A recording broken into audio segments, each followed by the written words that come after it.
beautiful show where we are discussing, hey dude, what's your plan after retirement? आज जो हमारे guest है दोस्तों, वो इस इंडस्ट्री का बहुत अच्छा नॉलेज रखते हैं, जहाँ पे इंश्योरेंस, इन्वेस्टमेंट एंड उनके एक्सपीरियंस को हम आज आपसे साझा करेंगे। ओके, सो मैं अपने गेस्ट का और इस टॉपिक का छोटा मोटा आपको इंट्रोडक्शन दे दूं ताकि आपको एक क्लियर आइडिया है कि आज के शो हमने वर्ल्ड्स एल्डरली डे पे क्यों प्लान किया है। ओके, सो दोस्तों, आज का यह दिन हमने वर्ल्ड्स एल्डर्स डे को डेडिकेट करते हुए प्लान किया है, जहां पे हम जानेंगे कि कैसे आप अपना रिटायरमेंट प्लान कर सकते हैं। मैं जानता हूं कि रिटायरमेंट जो शब्द होता है ये बड़ा ही अजीब वर्ड है। जब मैं किसी 18 साल के व्यक्ति को बोलूंगा कि क्या आपने रिटायरमेंट प्लान किया है, सो उसका जवाब कुछ और होगा। जब मैं 20 साल के व्यक्ति को बोलूंगा तो उसका जवाब कुछ और होगा। जब मैं 30 इयर्स के बंदे को बोलूंगा जिसकी शादी हो चुकी है, उसका जवाब कुछ और होगा। सो अलग अलग वक्त पे ये जवाब अलग अलग हो सकता है। ओके, इस इवेंट को शुरू करने से पहले मैं आपको बताना चाहूंगा दोस्तों कि अगर हमारा जन्म हुआ है तो हमारी मृत्यु जरूर होगी, और इसके बीच हमारा स्ट्रगल जारी है, जहां पे हमारा एज बढ़ रहा है, साथ ही साथ हमारा तजुर्बा भी बढ़ रहा है।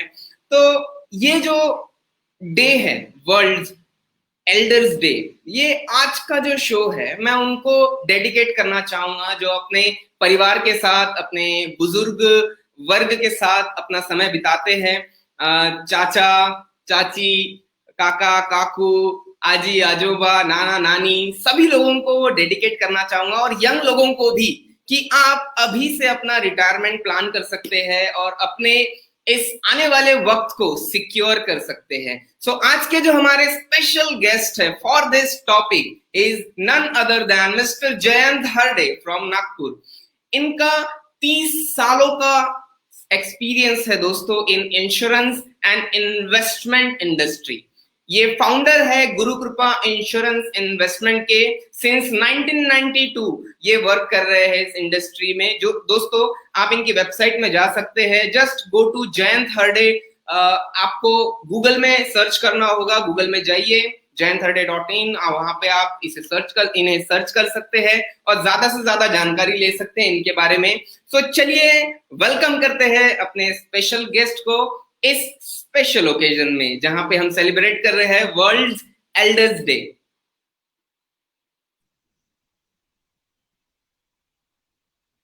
So, welcome sir, welcome to this beautiful show where we are discussing what your plan after retirement। हम सभी को इस बारे में बताने वाले हैं और आपका कीमती समय हमें मिला, so उसके लिए बहुत बहुत धन्यवाद सर।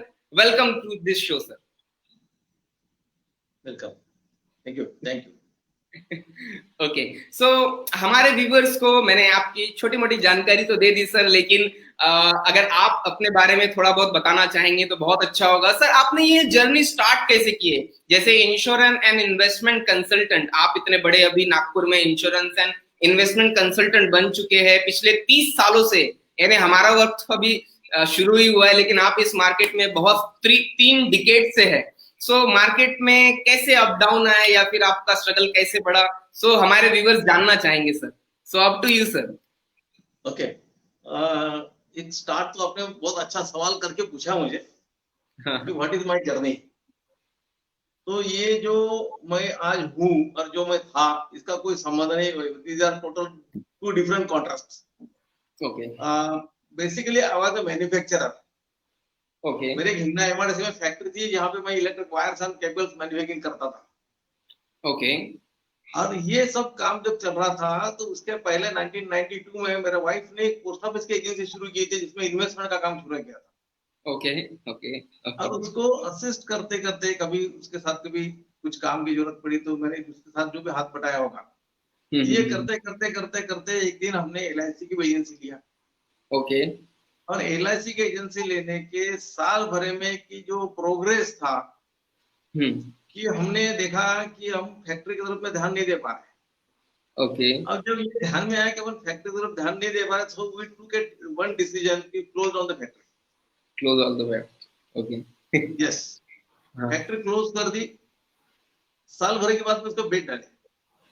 Okay finance okay. था नहीं, हाँ। फैक्ट्री कोई फाइनेंस था नहीं, तो बेचना आसान हो गया। वो पैसे से हमने खेती खरीद लिया, ओके। वाह। तो अभी खेती भी करते हैं। हाँ हाँ हाँ हाँ हाँ हाँ। सही है और सही है। हाँ, तो ये जो प्लेटफॉर्म जो मेरे मिसेस ने बना के रखा था, माधुरी खड़े ने, ओके। तो ये प्लेटफॉर्म से आगे हम बढ़ते गए बढ़ते गए बढ़ते गए। हम्म और जिस वक्त मैंने एंट्री की, उन्हीं दिनों में हम्म। मोबाइल की भी एंट्री हुई मार्केट वाह। में। ओके, हम्म। रिलायंस का फोन आया, कर लो दुनिया मुट्ठी में। मुट्ठी में। ओके, हाँ अब मोबाइल की जानकारी तो थी नहीं, पहली वाली बार मोबाइल लिया था, कौन सा प्लान लेना है भी नहीं समझता था। हाँ हाँ उसमें हाँ मैंने हाँ। हाईएस्ट पैकेज का पैकेज ले लिया। हम्म। अब वो हाईएस्ट पैकेज में मुझे मिला एसएमएस का पैकेज, जो मैंने सोचा नहीं था कि इसका मैंने इस तरह से मुझे कभी यूज होगा आगे चल के। Okay okay. ओके, और उन दिनों में कोई डीएनडी नहीं था, हाँ। कोई नंबर ऑफ इंस्ट्रक्शंस नहीं थे एसएमएस भेजने के। Yes yes right, yes. हाँ हाँ हाँ। ओके। तो मेरी जो पहले की जो आदत थी, बीइंग ए मैन्युफैक्चरर, मैं ये हाँ जानता हाँ था कि मुझे काम डेलीगेट करना, मुझे नहीं करना। हाँ हाँ करेक्ट, तो हाँ ये हाँ। काम डेलीगेट करने का जो सिलसिला चलता रहा, सब लोगों से देते देते देते देते, हम्म। तो ये एसएमएस का काम शुरू किया। हम्म। एसएमएस से कई लोगों को मैंने मैसेज भेजे इन दिनों में, हाँ थाउजेंड्स हाँ। में मैसेज भेजे होंगे मैंने पर डे। बाप रे। कि मुझे हाईएस्ट पैकेज में मुझे अनलिमिटेड एसएमएस फ्री थे। Okay okay okay. ओके, वाह। मतलब ये जब एसएमएस का ये पैक आया होगा, ये रिलायंस का ही आप बात कर रहे हो उसकी? Yes yes, okay okay. Okay. हाँ हाँ। तो इससे मुझे काफी अच्छा फायदा हुआ। हम्म। उन्हीं दिनों में मेरा छोटा बेटा जो उसने मुझे एक सॉफ्टवेयर बना दिया था एसएमएस के लिए।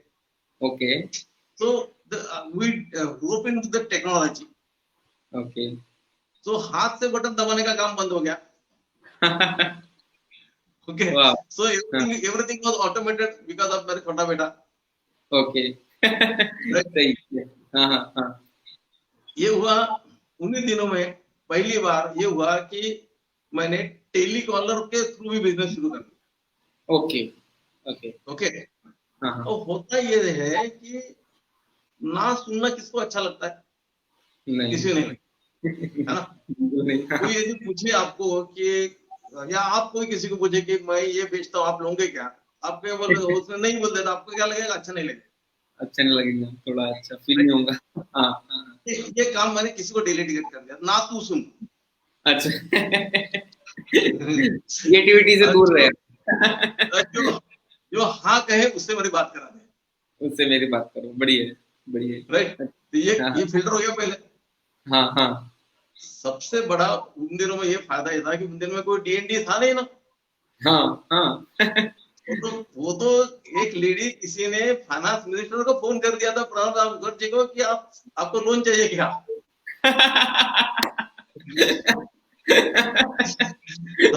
और, और ये डीएनडी का कंसेप्ट चालू हुआ। Okay okay. तो इसी तरह हमारी जो ऑपरेटर थी, हमारी जो टेलीकॉलर थी, she used to call anybody. Okay okay. वाह। ओके, तो ये टेक्नोलॉजी का यूज करते करते करते हमारी जर्नी आगे बढ़ी। हम्म। उसके बाद में हमने म्यूचुअल फंड का भी काम शुरू किया। ओके। और सबसे बड़ी बात है कि ये मेरी एंट्री हुई कैसे यहाँ पे। हम्म। 1993 में मुझे गर्दन में कोई तकलीफ हुई थी, जिसमें सर्वाइकल स्पॉन्डिलोसिस हुआ था। Okay okay. 3 साल ये दर्द झेलने के बाद में मेरी एंट्री हुई जगन्नाथ स्वामी योगाभ्यास मंडल में। हम्म। वहां जाने के बाद में गर्दन का दर्द तो खत्म ही हो गया, लेकिन मुझे वहां पे सभी पॉजिटिव लोग मिलते गए, पॉजिटिव लोग मिलते गए।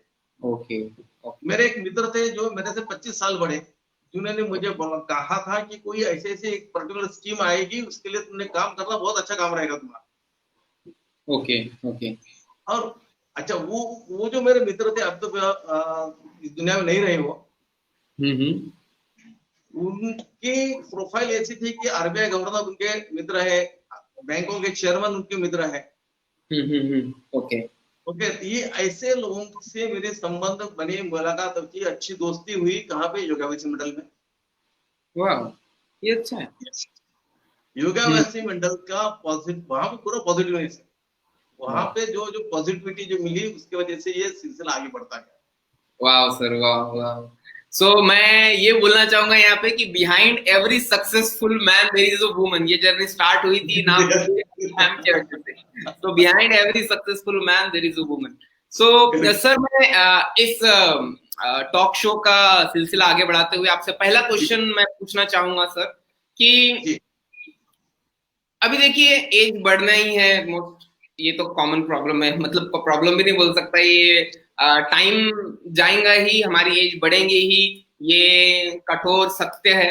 तो जी आफ्टर 60s, सी देखिए मैं अभी कितना एज हुआ होगा मेरा, मीन्स 30 तक हूँ, मैं 29 का हूँ, अभी 30 होने ही वाला हूँ, और आफ्टर 30 इयर्स मैं 60 ईयर का हो ही जाऊंगा। आप 60 तक पहुंच चुके हैं। सो मैं ये पूछना चाहूंगा कि आफ्टर 60 क्या प्रॉब्लम होती है, और इन दिस पैंडेमिक सी देखिए ओल्ड पीपल के लिए बहुत सारा प्रॉब्लम हुआ है इस पैंडेमिक में।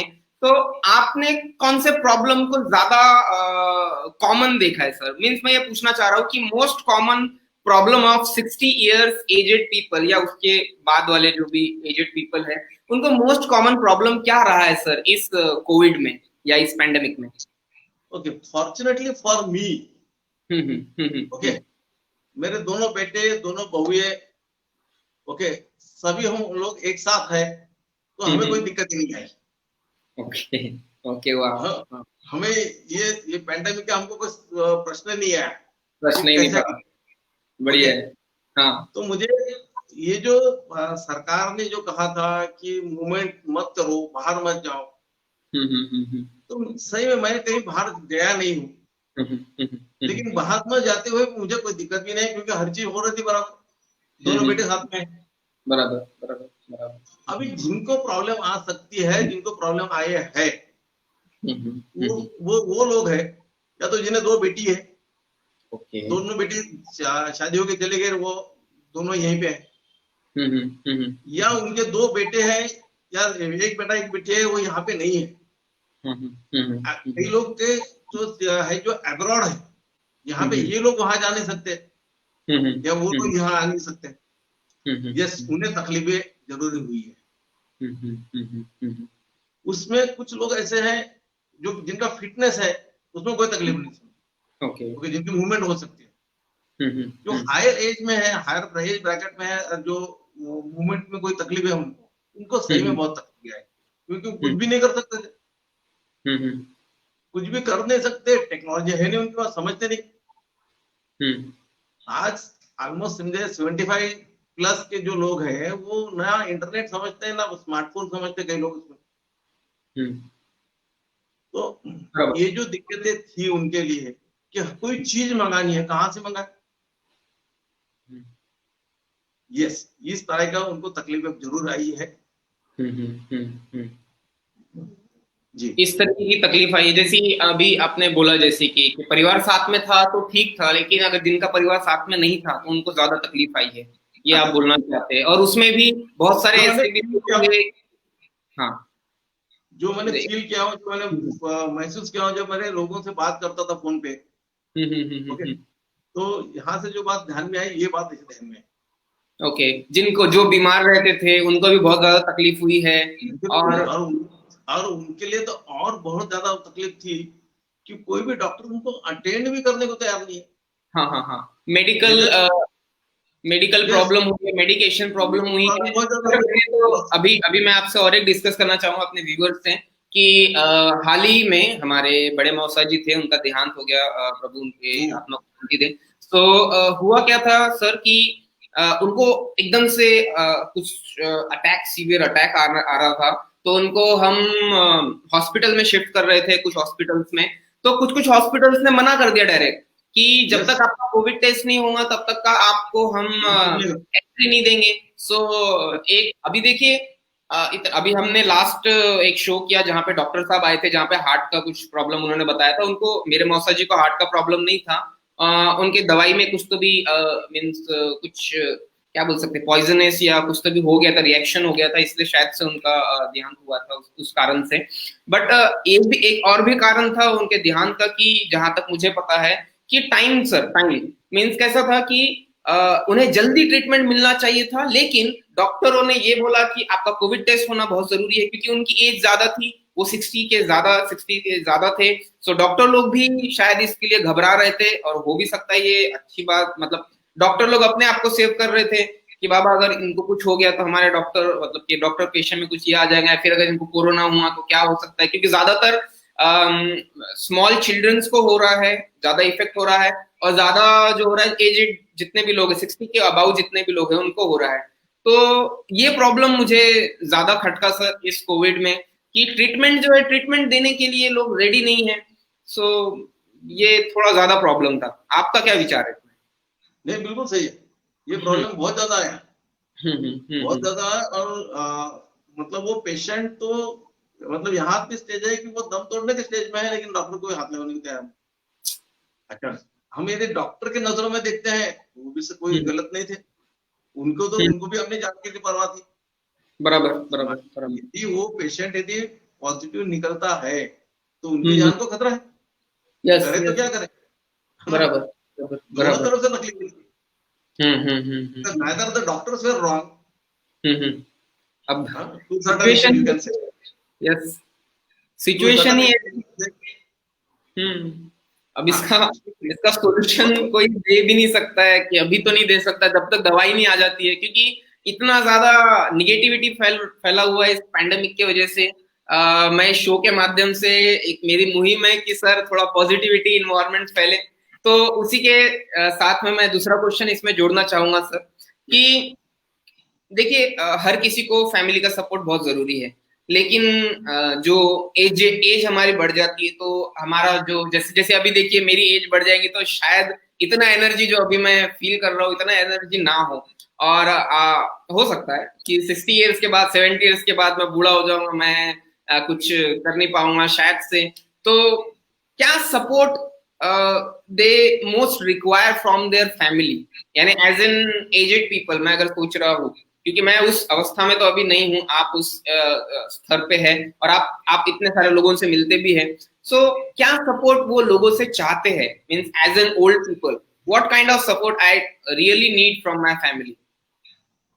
देखिए, द पर्सन हम्म जो अभी व्यवसाय में नहीं है, अर्निंग में नहीं है, yes. okay, 60, I am talking of 60+ people who are not in job, yes not in business, not in working stage, yes. they do require a moral support, right? क्योंकि यदि दो ही लोग रहते हैं, आज नागपुर में यह स्थिति है कि बेटा बेटी कहीं बाहर है, दो ही लोग यहाँ पे है, कुछ लोग अब्रॉड है, तो ये वहां जा नहीं सकते, वो यहाँ आ नहीं सकते, ये वहां जाए तो इनको जमता नहीं वहां पे, क्योंकि इनका जो सर्कल जो बना हुआ है, वो ये उस माहौल में रह नहीं सकते। इनको जो चाहिए, they require a moral support, साथ चाहिए, आश्वासन उनको लगना चाहिए कि यस मेरे पीछे साथ में कोई है, आश्वासन। यस, ये बहुत जरूरी है, moral support, you are moral support की बहुत ज्यादा जरूरी है ना? ओके सर, हमने बहुत ज्यादा देखा, मैं मुंबई में रहा हूँ, तो मेरे साथ एक किस्सा हुआ था कि कुछ यंग पीपल थे, मीन्स 30 इयर्स के होंगे। सो उन्होंने क्या किए थे ना, उनके पास टाइम नहीं रहता था, तो वो लोग अपने छोटे बच्चे जो होते, छोटे बच्चों को किसी स्कूल में भेज देते थे, क्या बोलते हैं उसे, चिल्ड्रंस चिल्ड्रंस होम रहता है शायद, चिल्ड्रंस होम, या फिर कुछ और नाम है मुझे पता नहीं है, कि वो लोग सब काम करेंगे उनका, means like as an parents उनका देखभाल करेंगे। Okay okay, for as an child. तो मैंने उनसे एक ही क्वेश्चन पूछा था कि जब आप अपने बच्चों को भेज रहे हैं, और जब वो बड़े हो गए, और जब वो 30 इयर्स आपके एज में आएंगे, और आप जब बूढ़े हो जाओगे, तो अगर उन्होंने आपको ओल्ड एज होम भेजा, तो कैसा आप फील करोगे? जैसा आप अपने बच्चों को भेज रहे हो, छोटेपन से ही, तो अगर आप जब आप ओल्ड हो जाओगे तो आपको अगर वो लोग वहां पे भेजेंगे तो आपको कैसा लगेगा? सो मेरा सवाल इसमें यही था सर कि ओल्ड एज होम के बारे में आपको क्या लगता है, ये सही है गलत है? सर मैं आपका राय जानना चाहूंगा इसमें। ओके, हम्म, ओल्ड एज होम की रिक्वायरमेंट है, ओके यस ओके। है। हम्म, अब ये कैसी है? हम्म, ज्वाइंट फैमिली है, कोई तकलीफ हम्म, नहीं।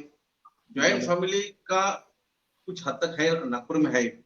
हम्म, अब जो खास करके पुणे मुंबई में जो बच्चे लोग गए हैं, वो तो हम्म, नेचुरल न्यूक्लियर फैमिली रहती है, बराबर राइट। बराबर। उनके माँ बाप यहाँ पे रहते हैं, बराबर।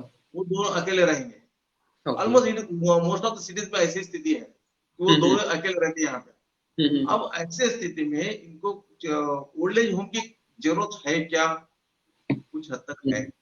हम्म, हम्म, वो इसलिए है हम्म, कि एक स्टेज के बाद में फिजिकल फिटनेस यदि नहीं है, नहीं है। राइट, कुछ बराबर। इलनेसेस आती है, हम्म, राइट, तो ऐसे कुछ चीजें ऐसी कुछ स्थितियां बनती है जिसकी वजह से वो अकेले नहीं रह सकते। अब अकेले रह नहीं सकते, बेटा या बेटी यहाँ आ नहीं सकते, तो will take care of them, full take care. Yes. है ना। नेचुरली जब उनके देखभाल करने वाला कोई नहीं होता है, उसके लिए ये ऐसे वृद्धाश्रम की जरूरत है, old old age age home home की की। जरूरत है आप बोल रहे हैं। यस।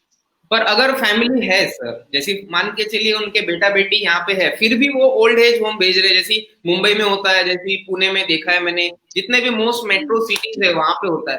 तो आपके हिसाब से ये क्या सही है? नहीं, ये सही नहीं हो सकता। ओके। ओके, ये सही इसलिए नहीं हो सकता क्योंकि वो जो छोटा सा नन्हा जो होता है ना, वो बहुत जबरदस्त ऑब्जर्वर होता है, ओके। वो बहुत ज्यादा सीखता है, राइट। वो बहुत बहुत ही ज्यादा ऑब्जर्वर होता है, बहुत बार माइन्यूटली सीखते रहता है। हर चीज उसके अंदर रजिस्टर होती है, पक्की रजिस्टर होती है। बच्चे की बात कर रहे हैं आप, जो छोटे बच्चे की? Yes, yes, the way their parents are treating to their parents, their parents. Yes yes yes. Yes, वो ये समझता है कि ऐसा ही करना है। हाँ, कर्मा और कर्मा। यहाँ पे मैं कर्मा बोलना चाहूंगा, जैसे आप कर्म करोगे वैसे ही आपको फल मिलेगा। सही है सही है सही है। अच्छा है सर, ये जवाब मुझे अच्छा लगा। सर और एक चीज थी, मेरा नेक्स्ट सवाल ये रहेगा आपसे कि बहुत सारे लोगों ने देखा है कि गवर्नमेंट जॉब जब मिलती है, जैसे देखिए सब लोग जब शादी के लिए जाते हैं, जैसे कि मैं भी गया था मीन्स अपने ससुराल में, तो वैसे उनका वैसा नेचर नहीं था या फिर उनका वो मेंटेलिटी नहीं था कि उनको गवर्नमेंट जॉब वाला ही चाहिए, क्योंकि मुझे तो कोई गवर्नमेंट जॉब नहीं है। लेकिन कुछ पेरेंट्स होते हैं, वो अपनी लड़की के लिए गवर्नमेंट जॉब वाला ही बंदा चूज करते हैं, वो इसलिए क्योंकि जो गवर्नमेंट जॉब ज्यादा सिक्योर होता है, गवर्नमेंट जॉब में पेंशन होती है, गवर्नमेंट जॉब में ब्ला होता है, ब्ला ब्ला ब्ला ब्ला ब्ला, बहुत सारी चीजें होती है। सो अभी तो वो नहीं रहा, अभी तो पूरा अभी वो नहीं प्राइवेट है। आ चुका है। ओके। सो अभी क्या सिक्योरिटी है? और मैं ये क्वेश्चन को एक पूरी तरीके से पूछना चाहूंगा कि गवर्नमेंट एम्प्लॉयज के पास पेंशन है, लेकिन प्राइवेट एम्प्लॉयज के पास तो पेंशन नहीं है। अब प्राइवेटाइजेशन गवर्नमेंट में आ चुका है, तो पेंशन से रिलेटेड मेरा ये क्वेश्चन है कि पेंशन के लिए हम क्या करेंगे, प्राइवेट वाले क्या करेंगे, गवर्नमेंट वाले क्या करेंगे? Sir up to you. देखो, गवर्नमेंट वालों के लिए गवर्नमेंट ने एक कर दिया है, हाँ। एक कॉन्ट्रीब्यूटरी पेंशन वाला काम शुरू कर दिया है। ओके ओके ओके, आपकी हाँ। जो सैलरी होगी उसमें से कंपल्सरीली उसमें से कुछ पैसा कट होके उस फंड में जाएगा। ओके, पेंशन के लिए। ओके, ओवर ए हाँ पीरियड ऑफ टाइम वो फंड ग्रो होगा। पहले क्या होता था गवर्नमेंट के पेंशन में, हाँ government it was a cost to the government. आपको तो मिलते थे मान के चलो 100 रुपए, बट हाँ। For the government it was 120 rupees something. Okay okay, okay तो ये जो 20 रुपए गवर्नमेंट कहीं और इन्वेस्ट करती थी ओके और उसके ऊपर से आपको पेंशन बना के देती थी आगे चल के। लेकिन अभी क्या ओके। होगा, अभी आपके सैलरी में से कुछ पैसा कट करके उस फंड हम्म, में इन्वेस्ट होगा। Okay. It is called as NPS, national pension scheme. इस टाइप के कुछ फंड्स बन गए, ऐसे ओके जगह में इन्वेस्ट करके वहां से पेंशन जनरेट होती है इनके लिए। लेकिन ओके। प्राइवेट सेक्टर में हाँ हाँ हाँ ये हाँ। तकलीफ है आज कि वो, एक तो वो बंदा 5 साल के ऊपर कहीं टिकता नहीं, 3 साल नहीं टिकता, 4 साल के ऊपर टिकता नहीं, switch on somewhere different company, यहाँ से निकले कि वहीं पे चले जाए, करेक्ट। अब पैसे ऐसे करने से यहाँ पे पैसा बोल रहा है, यहाँ पे जाओ फिर वहां पे जाओ, वहां पे जाओ फिर वहां पे जाओ।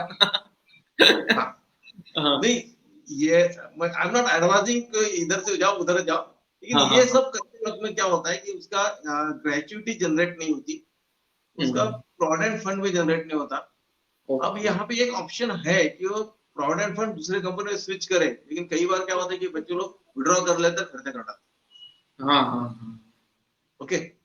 अब हाँ, ये बात की ग्रेविटी इनको समझ में नहीं आ रही कि मेरा आगे क्या होगा। हाँ, हाँ, 1962 the 1960 average age in India was 42। Okay, आज आम आदमी के जो जो एवरेज एज निकला था इट वाज 42। ओके, आज के डेट में इट हैज क्रॉस 72। ओके, अभी अपने देश की एवरेज एज जो है आदमियों की 72 है, मेल फीमेल सब पकड़ के, हाँ, हाँ, हाँ, ओके। अब the like a person like you, एक 30 साल का बंदा आज जब 60 साल का होगा, रिटायरमेंट पे आएगा, 72 में जाएगा, ठीक है। बाय द टाइम ये एज कहाँ पे क्रॉस करके जाएगी, बिकॉज मेडिकल साइंस और सब चीजें जो है एडवांस होती जा रही है, तो ये क्रॉस करके कहाँ तक जाएगी, और आगे जाएगी, बहुत दूर तक जाएगी, 85 क्रॉस कर जाएगी, 90 तक जाएगी, बराबर, बराबर, ओके। अच्छा, दूसरी बात है कि अभी नए जनरेशन की सोच भी ये है कि मुझे 60 साल काम नहीं करना, मैं 50 साल ये काम करूँ, ओके डन। ऐसा होता नहीं, 50 के बाद भी उसको काम करना ही पड़ता है, लेकिन मान के लोग 60 साल में रिटायर होता है, हाँ, हाँ, हाँ, तो मेरे लिए for me it's a very vibrant question, हाँ, हाँ, 30 साल जिंदा रहना है बगैर कमाए हुए, हाँ, बराबर, 30 साल जिंदा रहना है बगैर कमाए हुए, so what is the provision for it, provision for it, what is वो द तो आपको प्रोविजन, आज ही करनी चाहिए, आज ही करनी चाहिए, बराबर, बराबर, ओके। और इस बात और पर्टिकुलर ये जो यंगर जनरेशन, जो न्यू जनरेशन है, they are not aware about it, अनावश्यक, they are on the spending spree, खर्चा, खर्चा करो, यस, उड़ाओ, उड़ाओ, सिर्फ पैसे उड़ाओ।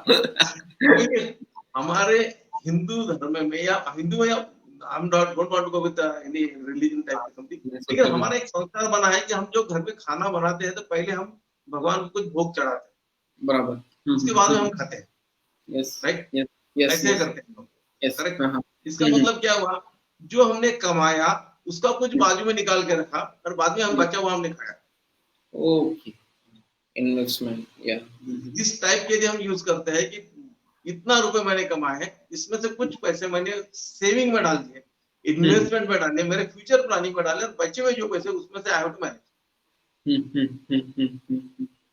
ये कि प्राइवेट सर्विस वाले ये इस टाइप इस बात पे ध्यान देते हैं, इसके तरफ में इस तरह से वो काम करेंगे तो वो आगे के जो 30 साल उनको जिंदा रहना है बगैर कमाए हुए, they can address that situation, okay, okay, okay, okay, right.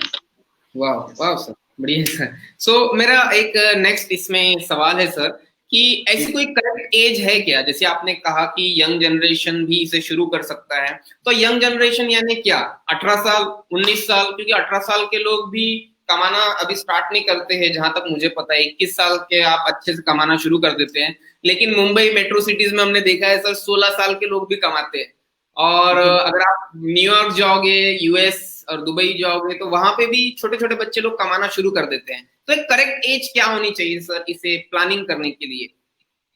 Okay, अब मान के चले एक पहाड़ी है, हाँ, पहाड़ी पे आपको चढ़ना है, ओके, ओके, करेक्ट, करेक्ट, तो जितना दूर से आप टेपर लेके चढ़ते जाओगे तो आपको चढ़ाई आसानी हो जाएगी, यस, यस, यस, करेक्ट, हाँ, करेक्ट, थोड़ा और बाद में जब शुरू किया तो आपकी चढ़ाई थोड़ी और स्टीप होगी, हाँ, हाँ, तो जितना आप नजदीक जाओगे पहाड़ी के, वहां से चढ़ने की कोशिश करोगे तो आपको तकलीफ ही होगी।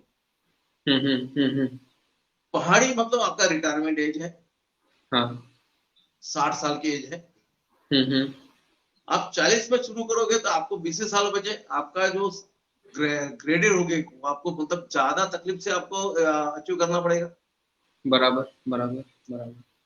जितना जल्दी शुरू करोगे उतना आपको आसान जाएगा। आसान जाएगा ऊपर चढ़ना। बराबर है। For yes. एग्जाम्पल यदि हम समझते हैं कि आज आप, चलो आपकी बात लेता हूँ, हाँ मैं। ठीक है, हम्म, हाँ, हाँ। आज आप 60 साल के हुए हो। Okay. You can imagine. Yes. Yes. और आपके वाइफ, आप दो ही लोग हैं यहाँ पे, बाकी सब लोग बाहर चले गए ओके। जॉब की वजह से, किसी वजह से। हाँ हाँ हाँ। आप दो ही हो, तो हम्म, आपको आपका घर खर्च चलाने के लिए आज के डेट में कम से कम 30-25 हजार रुपए चाहिए। यस। सीधी सादी जिंदगी जीने के लिए, हाँ सरल जिंदगी जीने के लिए 25 हजार रुपये महीना चाहिए। चाहिए ही होगा सर, आगे आने वाले वक्त में तो चाहिए ही होगा। हाँ। और महंगाई यदि 5% बढ़ती है हम्म। तो आने वाले 30 साल में ये पैसा 1 लाख रुपए पर मंथ होगा। यस। करेक्ट। 1 अब लाख। 1 लाख रुपए आपको पर मंथ चाहिए,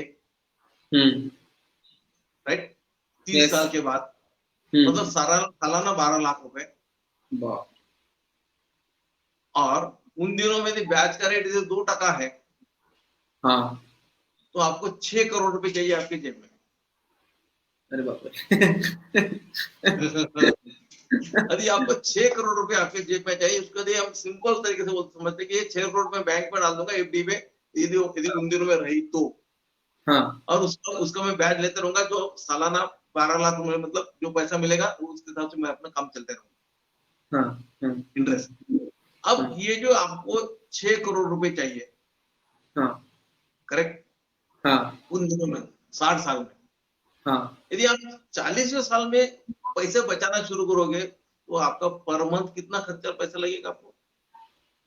आप यदि 35 साल में शुरू करते हो, आप 30 साल में शुरू करते हो, आप 25 साल में शुरू करते हो, आप 20वें साल में शुरू करते हो, जितना जल्दी शुरू करोगे पैसा तो उतना ही लगना है।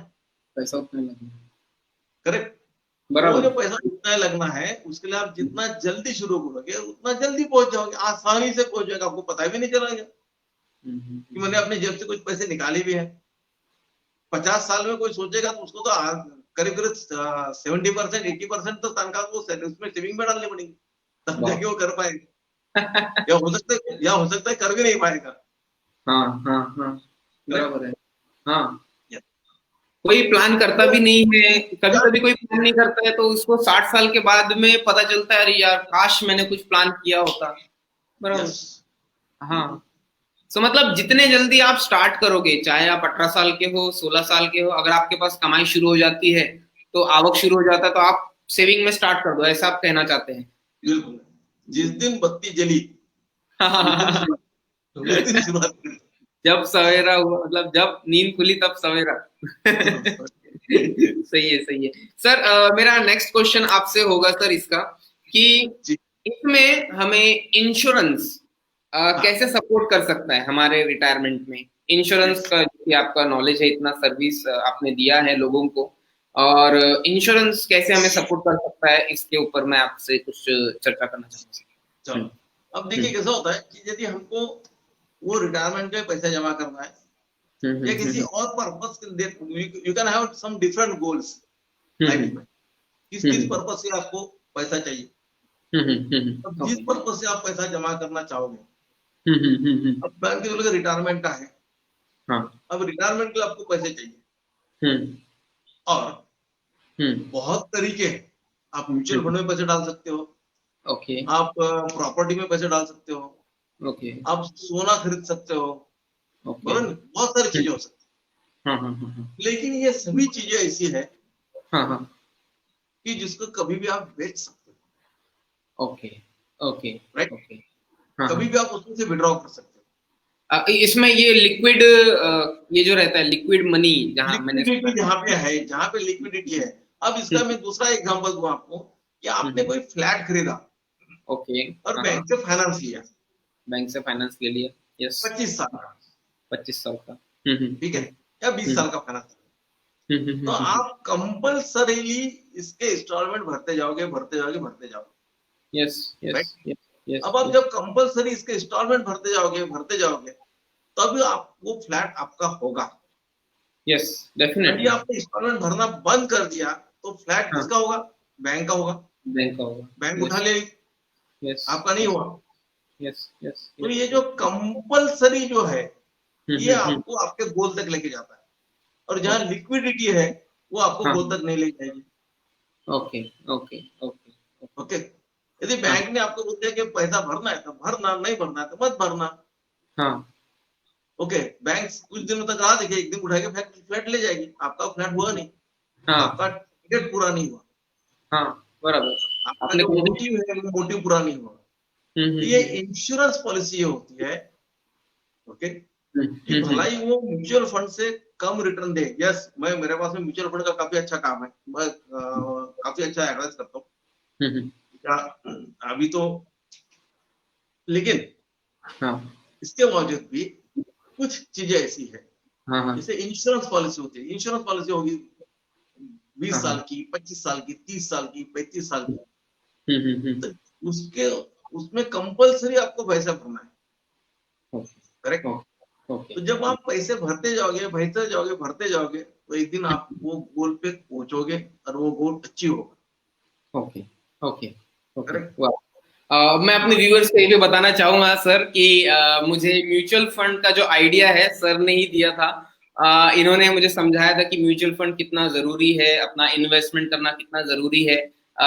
मैं वो दिन नहीं भूलूंगा जब सर ने ये पूरा बताया था, और मुझे क्लिक हुआ था कि यार मैं कहीं ना कहीं काम कर रहा हूँ, काम करते जा रहा हूँ, लेकिन ये जो सेविंग का जो चीज है ये हो ही नहीं पा रहा है। सो सर ने मुझे आइडिया दिया था कि सेविंग अभी से करोगे तो जैसे आप अभी सब व्यूअर्स को बता रहे हैं, मैं आपको अपने व्यूअर्स को बताना चाहूंगा कि सर ने मुझे ये आइडिया दिया था, इसीलिए मैं इनके आइडिया को यहाँ तक लाया हूँ और आपसे भी डिस्कस कराने जा रहा हूँ।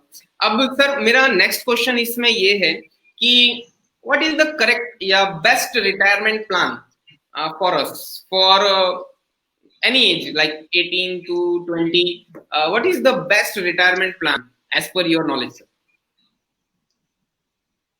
Okay, hmm. करना है आपको ऐसा कि कोई इंश्योरेंस कंपनी से प्लान लेना है। कोई भी।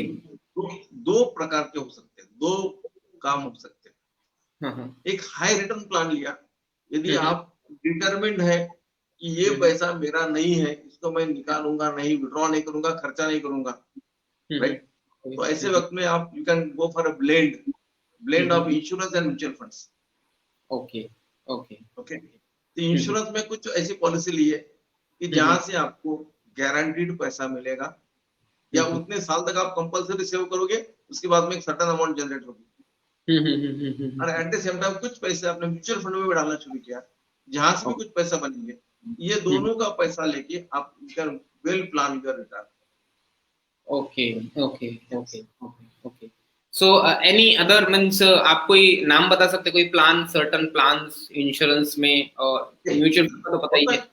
होता हम्म। ऐसा है हम्म। कि ये जो सब्जेक्ट है, हाँ। ये पर्सनलाइज थोड़ा ज्यादा है, अच्छा, ये डायनामिक है थोड़ा। ऐसा ज्यादा है, this can not be generalised. हाँ, इसलिए हाँ, हाँ, जनरलाइज नहीं हो सकता, हाँ, क्योंकि हाँ, हर एक चीज, हर एक की रिक्वायरमेंट, हाँ, हर एक हाँ, का नजरिया अलग हाँ, अलग हाँ। हो सकता है, right. Okay, okay, okay, okay. And depending on different ages, ये हम्म। चीज अलग अलग होगी। Okay, okay, okay. जो 20 साल के लिए सूट करता है वो 40 साल के लिए सूट नहीं करता। 20 बराबर, साल वालों को भी रिटायरमेंट की जरूरत है, 40 वालों को भी रिटायरमेंट की जरूरत है, बराबर, बराबर, बराबर है। बराबर, बट एट द बराबर, सेम टाइम जो 20 साल वालों को जो प्लान, जो टर्म सूट कर रही है, वो 40 साल वाले को सूट नहीं करेगी, बराबर है, 50 साल वाले को सूट नहीं करेगी। बराबर, बराबर। तो he has to go for a hmm. Tailor made things, जिसको हम कह सकते हैं टेलर मेड थिंग्स। हर एक की एक एक की, और इसीलिए हाँ, हाँ। एडवाइजर की जरूरत ओके, ओके। है। हर चीज तो नेट पे अवेलेबल है, हम्म। लेकिन उसके बिटवीन द लाइंस हम कैसे पढ़ सकते हैं। बिटवीन द लाइंस पढ़ने के लिए you need advisor. You need advice, you need yes, advice. जो अपने एक्सपीरियंस से आपको ये वर्कआउट करके दे सकते हैं कि ये आपकी जरूरत ओके, ओके। सर इस बीच में बस मैं ये और एक आपसे लास्ट क्वेश्चन यही पूछना चाहूंगा। धन्यवाद, पहले तो आपने पूरा ये टाइम दिया हमें। सर आपका कोई सजेशन हमारे व्यूअर्स के लिए हो सकता है रिटायरमेंट प्लान के लिए या किसी और चीज के लिए, या फिर एक गाइडेंस जैसी आप हमें हमारे व्यूअर्स को अगर आप बता पाए कि आपका व्यू क्या होगा, अपने लाइफ को कैसे देखे और कैसे अपने रिटायरमेंट या सभी चीजों को प्लान करें। ये काफी सब्जेक्ट हमने चर्चा कर लिए, मुझे ऐसा हाँ लगता है, लेकिन एक हाँ सब्जेक्ट में थोड़ा सा इसको हाईलाइट करना चाहूंगा, ओके वो है नॉमिनेशन। ओके ओके ठीक नॉमिनेशन है, ओके यस। अब जनरली हर किसी को ये पता है कि मैंने नॉमिनेशन तो मैंने कर दिया। नॉमिनेशन जनरली कर दी। बैंक वाले भी अकाउंट ओपन करने वाले नॉमिनी कौन है, इंश्योरेंस वाला भी पूछता है इस बार नॉमिनी कौन है। हाँ हाँ हाँ हाँ ओके, हेल्थ इंश्योरेंस वाला भी पूछता है नॉमिनेशन कौन है, हेल्थ इंश्योरेंस की नॉमिनेशन जरूरत है, व्हीकल यस इंश्योरेंस में भी नॉमिनेशन की जरूरत है, नॉमिनेशन की जरूरत है बराबर। राइट। लेकिन क्या ये nominee is a legal owner of that property? Okay okay okay okay शायद हम ऐसा ही समझते हैं। हाँ ऑलमोस्ट एवरीबॉडी यही समझता है कि मैंने नॉमिनी कर दिया तो वो तो उसका ओनर हो गया। बराबर बराबर लीगली ऐसा नहीं है। ओके ओके ओके, अब कैसा नहीं है कि हाँ मान के चलिए कि मिस्टर एक्स कोई व्यक्ति है, हम्म अपना वाई नाम के किसी व्यक्ति को नॉमिनी करता है हम्म और किसी जेड नाम के व्यक्ति के नाम से विल कर देता है। अब ओके ये after the expiry of mister x, ये मिस्टर वाई को क्या करना होगा, वाई को उस कंपनी में, उस इंश्योरेंस कंपनी में, उस बैंक में जाके वो प्रॉपर्टी लाना है अपने पास। he has to take in his custody and give it to Mr. Z, Z yes right? So हाँ nominee is not a legal owner of the property. Okay तो हर किसी ने हाँ विल करना बहुत जरूरी विल बनाना बहुत जरूरी है, आप ऐसा बोल रहे हैं विल। है। यस, ये विल कब करनी चाहिए?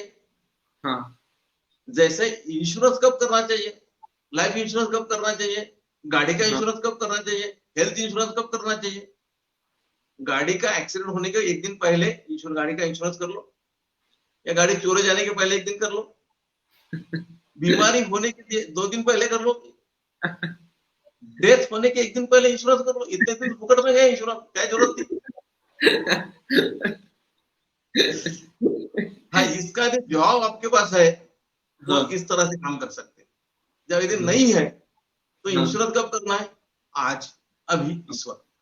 अभी गाड़ी का, प्रॉपर्टी का बना, खुद का, राइट, हेल्थ इंश्योरेंस भी आज इस वक्त करना है। उसी तरह से विल विल भी आज ही करनी है। जनरली हैंड रिटन विल बहुत अच्छी होती है, okay okay hand written, but it should be supported by 2 witness. One should be a legal advisor, advocate, and a good doctor, right? इनके दोनों के विटनेस के साथ में विल बनाता है। Will you can change a number of times. Okay okay, जैसे हम नॉमिनेशन के बात रिटर्न बोला, मेरा एक क्वेश्चन था इसमें कि 100 रुपीज के स्टैम्प पेपर में करना, मैंने जनरली वैसा देखा है, जैसे आप रिटर्न बोल रहे हैं 100 रुपीज के स्टैम्प पेपर में मैंने देखा है। आप ये विल तो सबसे बेहतर तरीका है कि आप विल को रजिस्टर करो। विल रजिस्टर होती है, जब प्रॉपर्टी रजिस्टर होती है वैसे विल भी रजिस्टर होती है। ओके ओके ओके, वो भी बहुत अच्छा। लेकिन ये भी नहीं कर सकते, ये हैंड रिटन विल भी जरूर अच्छी है। It should B attested bye, preferably it should B attested bye advocate and a doctor. Okay okay okay okay okay वाह, सही सही है सर। सो व्यूअर्स, ये थे सर जयंत हरडे सर। मैं क्विकली इसका समरी में ले जाना चाहूंगा आप सभी को। आज आज हमने देखा दोस्तों कि कैसे कैसे हमने बहुत सारी चीजों का इसमें इन्वॉल्वमेंट किया इस टॉपिक में, जहां पे हम देख रहे थे कि what's your plan after retirement, जहां पे आज का जो स्पेशल डे था that is happy world elders day.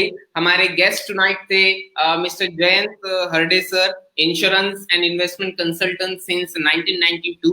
आज हमने डिस्कस किया कि कैसे सर ने अपनी जर्नी स्टार्ट की। सर ने बहुत अच्छे से अपनी जर्नी का हमें इंट्रोडक्शन दिया, जहां पे हमने जाना कि उनकी वाइफ जो थी सपोर्टिंग रोल में बहुत अच्छे तरीके से थी, उन्होंने टेक्नोलॉजी का बहुत अच्छे से यूज किया, तभी जाके ये स्ट्रगल जो था आज एक सही मुकाम पे पहुंचा है। उन्होंने बहुत अच्छे तरीके से हमें बताया कि प्रॉब्लम क्या होते हैं, और प्रॉब्लम बहुत सारे हमने देखे थे पैंडेमिक में। सपोर्ट फैमिली का, एक मॉरल सपोर्ट होना बहुत जरूरी है। उन्होंने बोला ओल्ड एज होम की रिक्वायरमेंट है, लेकिन अगर आपकी फैमिली है तो it is not requirement. Means अगर आपकी फैमिली यहाँ पे है तो इट इज गुड, अगर आपकी फैमिली बाहर है, कहीं आप नहीं आप देख पा रहे हैं, साझा नहीं कर पा रहे हैं कि वो लोग आउट ऑफ इंडिया है और आपके पास उन दिनों बहुत सारे सपोर्ट की जरूरत होती है, तो ओल्ड एज की जरूरत है भी और नहीं भी। गवर्नमेंट एम्प्लॉइज पेंशन के बारे में सर ने अच्छे से बताया। करेक्ट एज जो उन्होंने बताया, जैसे अभी अगर आपके पास टाइम है, अभी आपके पास आवक है, पैसे अभी से आप कमा रहे, तो अभी से स्टार्ट योर रिटायरमेंट प्लानिंग या प्लानिंग करके रखो। इंश्योरेंस ने उन्होंने बताया कि insurance and mutual fund how it can support to your plan.